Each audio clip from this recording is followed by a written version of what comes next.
আর বাস বা গাড়ি নয়, এবার কম সময় আর কম খরচেই লাল মাটির দেশ ঘুরে দেখতে পারবেন আপনিও। 2 চাকার বাহনে সওয়ার হয়ে পুরুলিয়ার অযোধ্যার বিস্তৃত বনাঞ্চল আর পাহাড়ি টিলা ভ্রমণ হবে সহজসাধ্য। অযোধ্যা পাহাড় মানেই অ্যাডভেঞ্চার, আর সেই পাহাড়ের খাঁজে খাঁজে জঙ্গলের টিলায় টিলায় আরও বেশি করে অ্যাডভেঞ্চারের স্বাদ দিতে এবার বাইকে ভ্রমণ।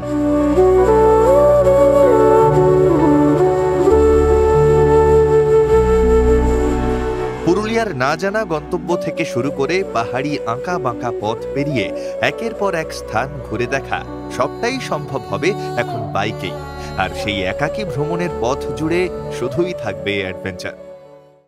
বাইকে চড়ে নানান দুর্গম স্থান যেমন Chhalchhalia falls, Pitidiri falls, Poprakocha dam, Paddi dam, যেখানে 4 চাকার গাড়ি সেভাবে পৌঁছয় না, সেই জায়গাগুলোতে বাইকে ঘুরিয়ে দেখা হচ্ছে। এমনকি ডাউরি খাল, যেটা কুমিরের হা মুখের জন্য বিখ্যাত, সেখানেও অনায়াসে বাইক নিয়ে চলে যাচ্ছে পর্যটকরা। বাইকে পুরুলিয়া ভ্রমণ জনপ্রিয় হয়েছে ইতিমধ্যেই। বহু পর্যটকই জল, জঙ্গল আর পাহাড়ের টানে যোগাযোগ করেছেন ভূমিপুত্রদের সঙ্গে। দুলাল রঞ্জিতদের হাত ধরেই মিলছে এক ভিন্ন সুখ।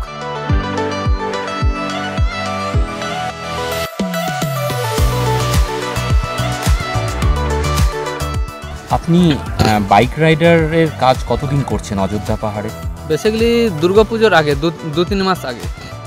কেমন সাড়া পাচ্ছে? সাড়া খুব ভালো পেয়েছি, কারণ পর্যটকদের কাছে তো এর আগে এই ধরনের সুবিধা ছিল না।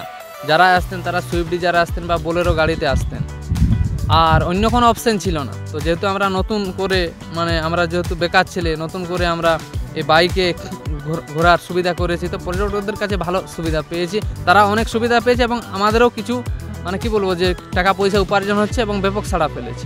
বাইক চালিয়ে ঘুরে দেখানো শুধু নয়, দুলালরা বলেন গল্প। হ্যাঁ, গল্পও শুনে থাকি, যেমন আপার ড্যাম কীভাবে সৃষ্টি হলো, আপার ড্যামের তলায় কী আছে, ময়ূর পাহাড় কীভাবে আবির্ভূত হলো, তারপর এদিকে ধরুন সীতাকুণ্ডের যে রহস্য, যা রহস্য আছে সমস্ত কিছু পর্যটকদের তুলে ধরে থাকে। বাইকে অযোধ্যা ভ্রমণ ঝড় তুলেছে সোশ্যাল দুনিয়ায়, যার অন্যতম রঞ্জিত মাহাতো। তিনিও বাইকে বসিয়েই পর্যটকদের নিয়ে হিল্লোল তোলেন বারবার। যেসব অফবিট জায়গা আছে, যেগুলো সাধারণত সবাই যেতে পারবে বা 4 চাকা পৌঁছাতে পারবে, সেই সব জায়গা, অফবিট জায়গাগুলোতে আমি নিজের বাইকে করে সমস্ত পর্যটকদের যারা আমার সাথে যোগাযোগ করে তাদেরকে আমি দেখিয়ে থাকি বিভিন্ন অফবিট জায়গা। এবং যেসব দর্শনীয় স্থানগুলো আছে পুরুলিয়ার মধ্যে এবং অযোধ্যা পাহাড়ের মধ্যে, সেগুলো তো আছে।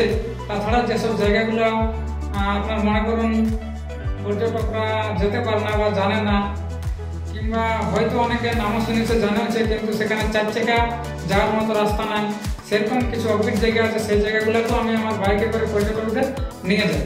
পুরুলিয়ায় বেড়াতে এসে এই ব্যবস্থায় খুশি পর্যটকরাও। কি বলছেন তারা? আমাদের এই পুরুলিয়ার থেকে বাইকে চারিদিকে প্রাকৃতিক সুন্দর দৃশ্য দেখতে এত ভালো লাগছে, খুব ভালো, আর অ্যাফোর্ডেবলও খুব। আমাদের স্যারই বললো যে এভাবে বাইকের ব্যবস্থা আছে, আমাদের ইচ্ছা ছিল বাইক করেই ঘোরা, এবার আমাদের বাড়ি থেকে বাইক নিয়ে আসা সম্ভব না, ওর জন্য এসে দেখলাম সুবিধা পেয়ে গেছি। পাহাড়ি পথের বাঁকে বাঁকে নতুন অভিজ্ঞতা খুঁজতে পুরুলিয়া আসুন আপনিও।